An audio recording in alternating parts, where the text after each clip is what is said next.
I am not the picture you expect when a miracle walks in, and I am definitely not what a billionaire expects to find in his showpiece kitchen, with both of his toddlers laughing in the sink, water everywhere, rubber ducks cheering us on, kettle steaming like a tiny locomotive, and me with a thermometer in one hand and oat gel in the other. Then the front door opened, heavy steps crossed the marble. A briefcase hit the counter, and Cole Barrett, the trucking tech guy on half the billboards, the widower who runs on control and caffeine, stared at me like I had set the house on fire. "What are you doing?" he said. Not curious, not gentle, more like a verdict read out loud. And I felt my hands shake as I wrapped Ava in a warm towel while June reached for her dad with soap on her eyelashes. You know that feeling, when the air gets thin and you can hear your own pulse. Yeah, that happened. He moved closer with that boardroom stillness that makes people sit up straighter. He told me to get the girls out of the sink, he said. Sinks are for dishes and germs and lawsuits, he said. There was one rule: bath time upstairs. And I broke it. And I would have taken every word if not for the way he froze when he actually looked at June's arm. The angry rash that had kept us up for weeks was gone, not better or slightly improved, gone. And his face changed from fury to confusion, to something like fear as he traced the smooth skin with his thumb and whispered almost to himself, "How?" I told him the part I had been hiding, because grief makes you hide.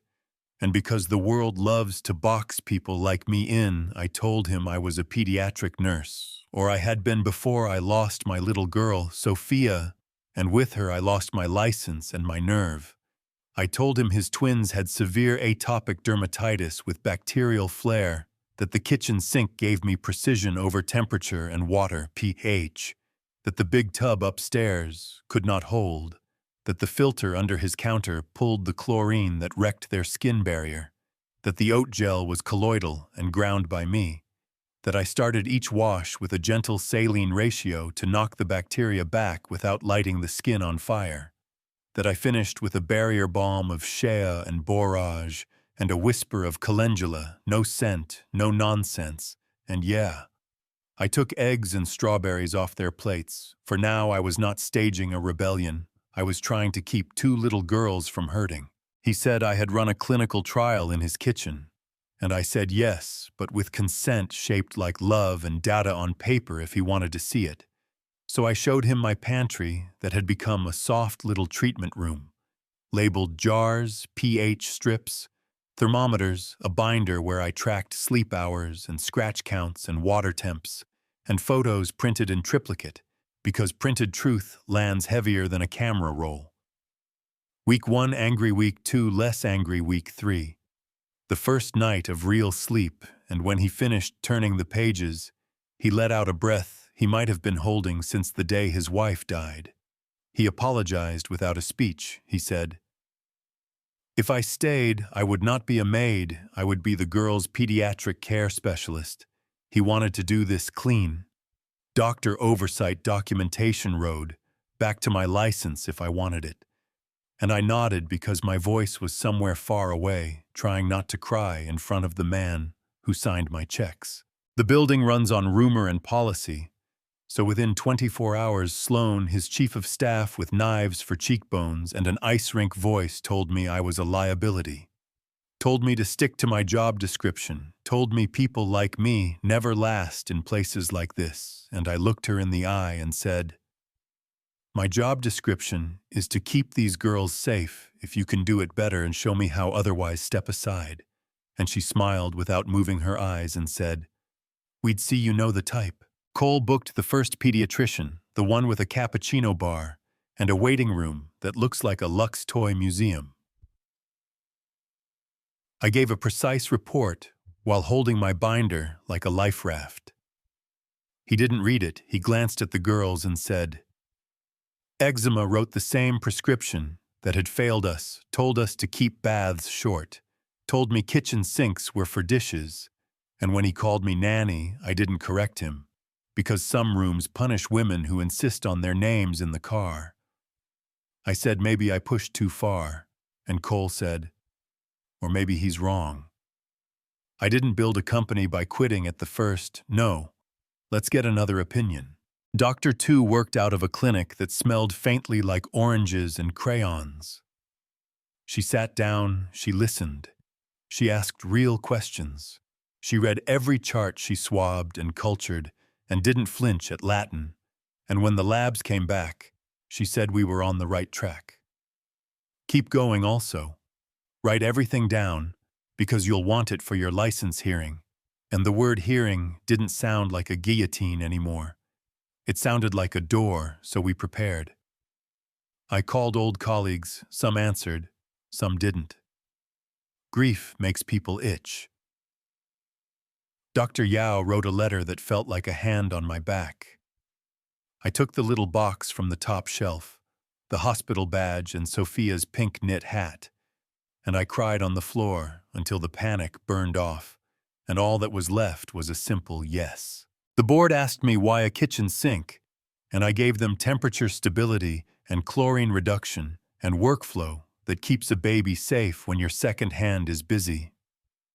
They asked why I hid my credentials, and I told them I could not bear to be the nurse who lost her child in front of a stranger. I wanted to prove I could still see a patient, clearly, even if my hands shook sometimes. One doctor leaned back and called it unorthodox, and I said, "So is parenting." At 2 a.m, they voted with nods and stamps, no fireworks, just a small piece of paper that said what I was already trying to live. I walked out into ordinary sunlight that felt like the fancy kind, and at the bottom of the steps, the twins wore strawberry sun hats because Ava picked them, and June likes to echo her sister Mama Maya, June said, testing the words like a new toy, and Cole met my eyes and didn't try to define it. We just carried it home. The house changed because the girls slept, and sleep changes everything. Mornings were gentle. I taught Cole the little signs. Ava's left ear flushing when she's 10 minutes from a crash. June rubbing her nose when the room runs hot. He learned barrier cream like he learns budgets, methodical, and unafraid of repetition. I watched a man with a 9-figure valuation burn 2 pancakes and try a third. Without shame, I watched him sit on the floor in a suit, while a toddler brushed his hair with a pink plastic brush, and if you think that kind of tenderness doesn't write a new rule book in your chest, you haven't been there. Sloan tried one more time with talk of optics and specialists, and press, Sol said. The best specialist is down the hall, learn her name, and that was that. Momentum is a real thing, doctor. Yao invited me to consult 1 day a week. Parents started writing to an email Cole set up because his way of love is infrastructure. I filmed a simple class in the pantry, fresh paint, same shelves, that got shared and reshared. I told people the truth. I keep telling myself that the big lie of childcare is you need perfect products and perfect professionals when what you really need is attention and patience and the humility to adjust. When the plan you love meets the child who doesn't. Sometimes that comes from a doctor in a white coat. Sometimes it comes from a woman by a sink with a kettle and 2 rubber ducks, and yes, the critics showed up. Think pieces about boundaries, gossip about a nanny, playing doctor, anonymous comments about a billionaire blinded by grief on loud nights. I turned off the lights and sat on the kitchen floor and listened to the refrigerator hum and reminded myself that noise is not truth. Then I added another chart to the binder and let evidence be the anchor. The girls turned 3, we ate cupcakes shaped like their dad's trucks. Someone put on a playlist that made Cole dance badly and freely. He handed me a small package wrapped in tissue. Inside was a badge with my name and the word nurse, not as a promise or a fix, but as a line on the horizon. You can steer toward, he said. If he could rewrite one thing, he would walk into that kitchen and ask a better first question. And I laughed, because that's it. That's the whole story. A second question changed everything. So here's the twist you may be waiting for. Did we fall in love? If I say no, it sounds false. If I say yes, it sounds like a fairy tale that forgets payroll and policy and tiny hearts that must come first. What I can say is we became a family before we named it, careful and stubborn and honest. We are not careless with the girls. We tell the truth even when it lands like a brick on a glass table. 2 years after the sink, I stood in the same spot and watched Ava and June argue about whether ducks swim on their own. The kettle clicked, steam curled. Cole slid a bowl of strawberries across the island with that raised eyebrow that means he knows a secret and will wait until I am ready. And I realized the moment that changed all of us wasn't cinematic. It was the split second between judgment and curiosity when a father chose to ask again. Now tell me where you stand, because this part usually starts a small war in the comments.